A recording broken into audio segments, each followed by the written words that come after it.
Hello and welcome back to my channel, the best place to be to discover exactly how your thoughts and your emotions are affecting your health. And not just your health, but your whole life, since they all work together. Hi, I'm Andrea Coulter, and this week I'm talking about emotional immunity. What the heck is emotional immunity? We talk about physical immunity all the time. You know, winter's coming, get prepared for coughs and colds and flus.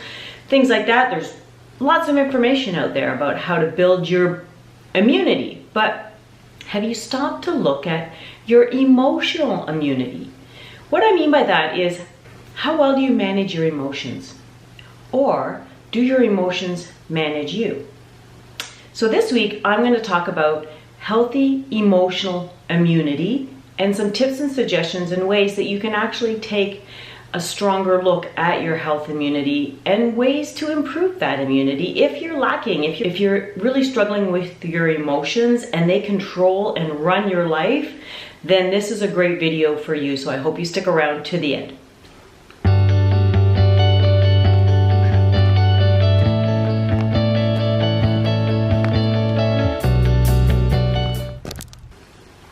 So we all have emotions. We're human. It's a part of being human. It's how we express ourselves. It's how we share, a big part of ourselves.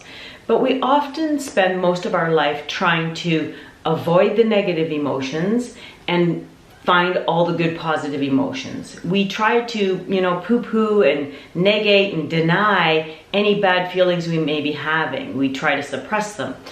We do it because they're uncomfortable. Let's face it, nobody wants to feel miserable. Nobody wants to feel depressed or angry or upset or anxious or fearful.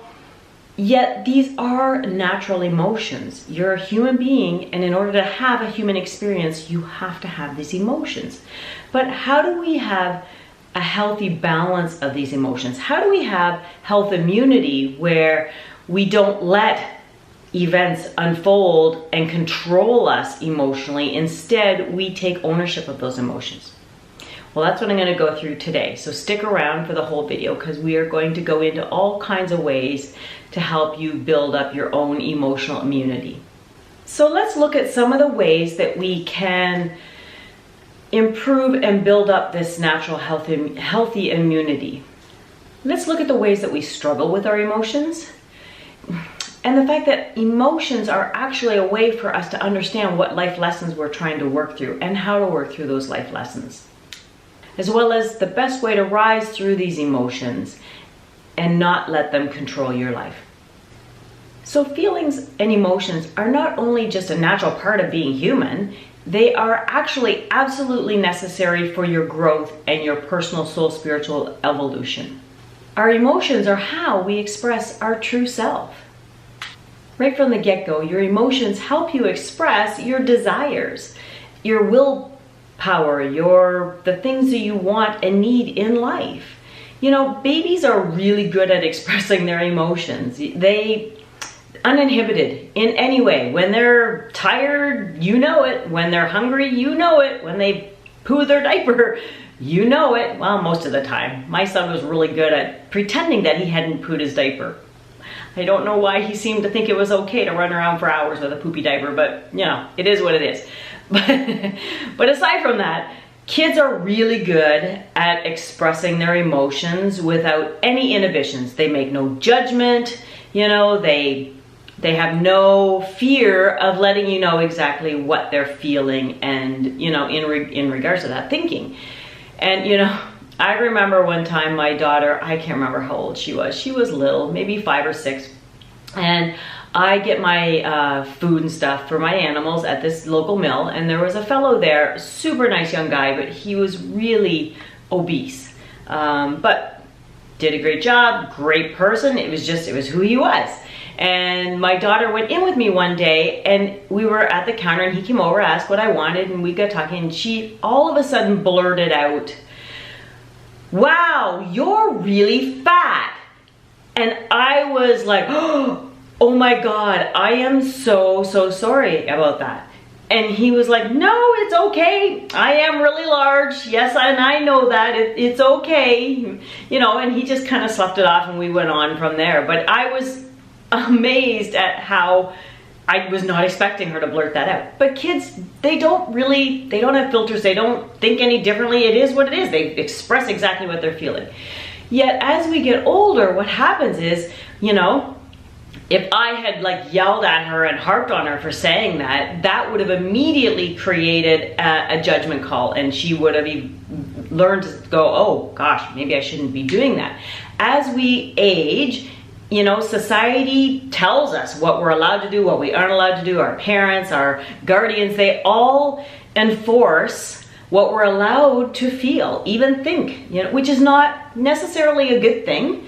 It is what it is. It's how we function as a society, but it can be very detrimental to one's emotional well-being. We start to feel anxious and worried, and we second guess what we're feeling based on what we are thinking and feeling, you know, because we've been told, oh, no, we're not allowed to do that. This is a really hard thing. And so as we get older, we start to have more anxiety, more fear, more frustration, more, you know, anger. All these things build up as we get older. And if we don't learn to manage them in the right way, then they can get out of control and they can affect our health on so many different levels. And then we start to forget to pay attention to our good, positive, you know, feelings and emotions, and we start really dwelling and focusing on those negative ones. You know, they start to almost obsessively control our life because we're trying to find ways to get rid of them or hide them or suppress them or deny them, which is not a good thing. I get it. Nobody wants to feel fearful or depressed or anxious or, you know, angry all the time, but they're a natural part of life, and we have to learn to understand what they're trying to tell us and work through them in the right way. We have to remember that the negative emotions are not the bad guy. They're just the fall guy, unfortunately. You know, it's what we focus on. And yet it's really just the messenger. How we're feeling is the messenger of something deeper and bigger going on based on our thoughts and our beliefs and how we're acting in life. It's getting a message back to us that we need to start being attentive to. They're designed to make us more aware of ourselves and how we respond to life, and then how we want to maybe make a change to how we're responding to life based on that emotional output. So, you know, like things like emotional experiences that are, you know, even out of our control, that we, of course, are going to experience them. You're human. You're going to have emotions based on what that event is. For instance, you know, we live on a hobby farm and we have a myriad of different animals here, and every year, not just over all the years, but every year we have lots of deaths. Like we have a lot of barn cats and goats and, you know, dogs and horses and ponies and you name it. So what happens is, you know, when there's a loss, when an animal passes away, and a lot of times it's baby kittens, you know, they, for whatever reason, one of every litter doesn't seem to make it. And, you know, we feel that. We all do. Even though we've lost, honestly, probably hundreds of kittens over the years in different animals along the way, you know, myself and my kids, you know, we experience the moment when we feel the grief, and it's sad every single time. I cry and my heart breaks for that little animal that doesn't make it. Yet we have to allow ourselves to experience it and then move on. You know, we've learned to become a little more resilient. And it's interesting because my son's girlfriend moved in with us a year ago, and she's in her 20s and she's never experienced loss before. She's never lost a grandparent, never lost an animal, nothing. And the first few times we've lost kittens here were devastating to her. She literally laid in bed for days in a depressed state. And we had to really work her through that because she's never experienced it enough to be able to work past and through that state and understand that life does go on. Even though we don't forget and we have experienced it, you know, the living still need to move on. And it's the same with every emotional state. We need to allow ourselves to be able to process the emotion, to honor the emotion, to recognize the emotion, and to be able to take the time to process it and release it and then move on from it and not allow it to encompass our life. as uncomfortable as it is, we unfortunately do need to face all of these emotions. We need to face our fears, our anger, our depression, our anxiety, in order for us to work through and overcome them in the right way. Emotions force us to take action when we don't necessarily want to take action, especially because they make you feel uncomfortable. Negative emotions always make us feel uncomfortable. And when you're uncomfortable, what do? You try to find ways to get comfortable again. And so the key is to not deny or suppress them. Emotions make us deal with things we don't necessarily want to deal with.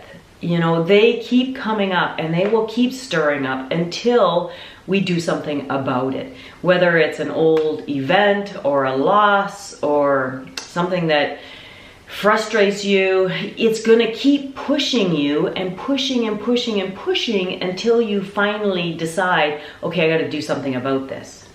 It gets us out of our comfort zone. All of which can actually stir up more uncomfortable feelings. It can make you feel more unhappy, more depressed, more angry, more frustrated, more anxious. The more you try to deny and ignore those emotions, the harder they're gonna get. So it's either you try to face them and you work through them, which is hard. It's absolutely hard work. I'm not gonna say it's easy. It's always easier to deny and suppress and ignore than it is to deal.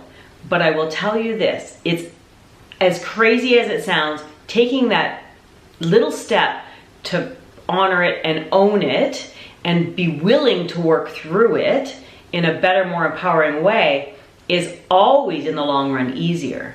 It actually becomes harder to keep suppressing and denying because you're gonna pay for it with your physical health if you don't take responsibility. So I don't really want to make this, a really heavy video. I apologize, but it is hard. Dealing with our emotions is difficult if you want to actually take ownership of them. It's easy to just let them, bubble away and float along like, weather events coming and going in your life, and it is what it is, and being controlled by it is a part of life if you let it be, but you could also take more ownership of it and build up a better, healthy emotional immunity to life so that life does not impinge upon you in ways that you don't want it to. So let's look at some ways that you can actually improve your emotional immunity. So of course, the first step, being aware of your emotions, recognizing your emotions, taking some time every single day to stop and look at, how am I feeling right now? Really recognizing, what is going on in here and what's going on in here according to what's going on out there and why that is. Sometimes what I do is with my clients, I tell them to put like a sticky note, somewhere in their house, like the bathroom mirror, where you're going to see it a few times a day, coming and going, passing it, where you're going to go, oh yeah, Because it really only takes a few seconds to just stop yourself from just the day's meanderings to really reflect and go, what am I feeling? And how is that correlating to what's going on in my life right now? And you can maybe make a quick note on your phone or write something down on a pad or just make a mental note to remember that, I'm gonna look at that later, or I'm gonna write that down later. Keep it, so that you can keep track of what things in your life affect you and how they affect you and why are they affecting you, so you can start to take a little more ownership of that emotion. Next, is to take ownership of that emotion, to recognize that actually that emotion is yours, that what you are feeling and experience is coming from you. Even if it's coming from outside of yourself, even if somebody is, doing something that's making you angry, doesn't mean that they meant to make you angry. That's your perspective on what they're doing. Maybe they are actually purposely trying to make you angry. I've had kids do that. Purposely poke you and egg you, my brother, things like that. People purposely maybe try to make you angry. But here's the thing. If you choose not to be affected by it, you won't be affected by it. That's that resilience. That's that emotional immunity that you can work towards. And I'll give you some tips and tools actually in the next video to go into this one to help you with this actual point. Because I'll have to say, this was actually the hardest one for me to work through on my own. I really had a hard time being able to recognize my own emotions, and that they were mine. So, and I think it's a hard one for everybody. This is not an easy step. It sounds easy, but not easy in any way. You know, I was raised to be a good girl. I was raised to care for others and, you know, put myself second. And, you know, I think a lot of young women probably are raised the same way. And unfortunately, when we're raised that way, we then deny and suppress how we really feel in those moments when we have to do things like rub your dad's back because he's throwing up because he was drinking all night. I mean, who does that?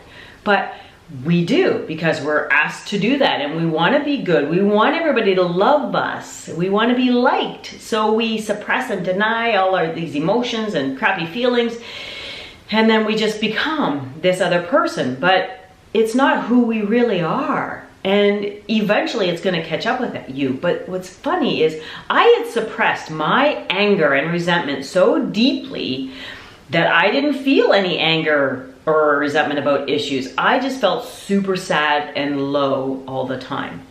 And that's because I was denying what was going on over here. So what I would say is it's really, really important to start to recognize your feelings and to start to honor them and to own them so that you can let them go. Because as my anger started to finally bubble up, when I finally started to recognize my anger, then I was super angry. I was snapping at everything, left, right, and center. I remember because I was working through this with my practitioner at the time, and when it finally opened up, because I denied that I was angry, and then when it did, I was like, oh wow, I am a really angry person. Holy crap. But it was good to process it in the right way. And I will go into those exercises in the next video. So next, try to look at your emotions a little more objectively. I know that, again, really sounds like a good idea, but can be very, very difficult. But it's sometimes really good to, okay, maybe not in the moment, but even shortly after, if you can step back after the event and look at it. But if you can in the moment, somehow, you know, draw a breath and look at it objectively and wonder, why am I acting this way? What really has triggered me? What can I change? And like I said, it may be after the effect. You know, for instance, the whole worker worn mom. Been there, done that. You know, where one last thing happens in the household where I'm going, doing, being, this is the whole control, perfect mom state of mind. You know, eventually it catches up with you and you have to snap. And when you do, unfortunately, you snap on your children. Again, it's probably easier to just, you know, reflect after the fact. But reflecting on it and being objective about how you're acting and reacting can sometimes give you that little bit of power and ownership so that next time you don't go there. Again, next video, I'm going to show you some tips and suggestions on how to actually stop it in the moment. Along with accepting your emotions, is sometimes in that moment you just need to walk away. This isn't about denying or suppressing the emotion or ignoring it, but it's about in that moment when you're so emotionally overwhelmed, sometimes you just need to move away from the situation and collect yourself so that you can not get so caught up in it that it gets really out of control. So sometimes just walking away is a really good way to resolve that emotion at that moment. And find time when you can rise above that emotion in the moment, even if it's only momentarily. And I remember, you know, as a kid, which I shared in one of my stories way back at the beginning of my YouTube channel, but I got really, really sick as a teenager, and I'd been to doctors. The whole story is in another video, but I was so super sick I could barely even get out of bed to go to the bathroom. And I would pass out, and I had aches and pains, and I just miserable on every level. But what I found is when my mom would take me with her to the barn to feed the horses, and I would go and I would sit on the hay for a while and, you know, just try to collect myself because I was so exhausted and I just felt so horrible. But as the moments went on in the barn and she was feeding and the sound of the horses and, you know, she'd get a horse out and I would start to kind of brush, and just being in that moment of a place where I was in love and in desire of that passionate place to be, I actually forgot. My headache would go away, my body aches would go away, I didn't feel as tired anymore because I was in a place that made me really happy. So if you can get times in your life, where you can find those happy moments to rise above that negative place that you feel stuck in, especially if it's depression, then find those moments where you can rise above and feel a little joy, even if it's momentarily. Have you ever had moments like that where you found that, weirdly, I didn't feel so bad for a little while there? If you did, share with me below. Getting to know your emotions is vitally important for emotional immunity. So, you're recognizing your emotions, you're taking some time to really know them, you're honoring them, you're respecting them, you're taking time later to reflect on, oh crap, what did I just go through? But what I also want you to do is recognize, what is that emotion? And how is it affecting you on every level? Why is it affecting you? That's always the final real key, is why is this emotion taking over your life? How is it making you feel, and what is it making you do, in order to recognize, what is the life lesson in this? What do I need to learn? Especially if it's something that recurs in your life. That's when you know this is a life lesson. If an emotional state or an event keeps coming back at you over and over and over, it's because it's trying to get your attention, and maybe it's now time to finally take stock and do something about it. We feel every emotion for a reason. There truly is no negative emotion. They are all there for a reason, and it's your perspective and understanding that defines it. For example, your anxiety is there because you actually care. You care about yourself, your abilities in life, how you're doing, how others maybe perceive you, and so on. Taking time to uncover the reason behind what you're feeling and understanding maybe the life lesson that it is trying to teach you is a far better way to deal with those negative emotions than letting them control you and overwhelm you. Worry and deep sadness just means you care about others. Anger means you're passionate. It means you have a strong sense of will and a sense of justice in life. It's not a bad thing. So the final thing I'm going to talk about is how to really express and get rid of these emotions in a healthy way. So we're going to have these emotions, and they're going to be strong.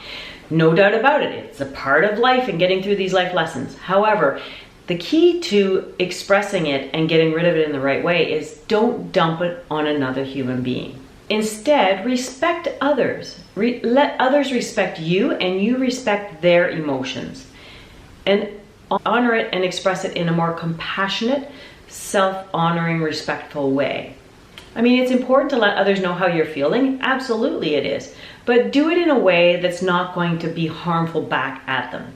So I'm going to share a little story. So I remember one time I'd worked through finally all that emotional anger baggage that I'd explained about earlier. I'd finally worked through and released many of those deep layers, and I was feeling pretty good in life. And not that I don't have anger. Anger is a justifiable emotion. If somebody's doing something negative to you, you want to be angry in response to say, hey, no, you can't do that to me, right? There's a healthy place for every single emotion, but there's also an unhealthy place. So I remember I was having this amazing day. I'd been down to the States shopping with my mom. I came home, got this big sink that we were going to put in our renovation, and we had to carry it out to the barn. So my husband got home from work, and it was in this good big crate in the back of my truck. And so I said, hey, can you help me carry this to the barn? He's like, yeah. And he was short, so I knew he must have had kind of a shitty, crappy day. But whatever, I'd had a great day. Sun was shining, life was good. So we grab this crate and we start walking, and he starts at me. And I'm like, just nitpicky. I don't even remember what it was, but I was like, what is your problem? So I'm kind of listening to him, and all of a sudden, for the first time in my life, I felt, you know what? No. So I stopped walking, and I was the one going backwards. So he kind of stopped, looked at me, he looked up, and I'm like, did you have a really shitty day? And he was kind of like, well, yeah. And I'm like, do you think I deserve to hear and be the brunt of your shitty day? Did I do something that deserves this attitude? And he was like, well, no. I'm like, then stop. I don't deserve it, and you don't need to dump it on me. If you had a crappy day, please go vent somewhere and get rid of it on your own, and then come into the house in a better state. We continued, dropped the box. I walked to the house. I don't know where he went and did something, whatever, but when he came back into the house an hour later, he was a completely different person. And you know, it was the first time I stood up for myself. And I think that's a really vital part of the healthy emotional immunity, is to take responsibility for how you are feeling and how you're thinking in regards to those feelings, and how others are dumping their feelings on you and whether they should or shouldn't. Don't dump your feelings on somebody else and they won't dump them back, because it then becomes a vicious circle. So my last key is, please do not dump your emotional baggage on somebody else. Find healthier ways to resolve them. And I'm gonna go into those in the next video. So next week, I'm gonna go into ways to consciously affect your emotions in a healthier way. But until then, maybe share with me some stories you've had around your emotional overwhelms and how you've maybe worked through them and what you use to work through them. You know, we can all help and share with these great tips and suggestions, so post them below. And remember, if you really like this video, don't forget to subscribe and ring the bell, you know, and join along, because I'll be posting another one next week. But until next week, remember, be authentic, be empowered, and own it completely. Bye.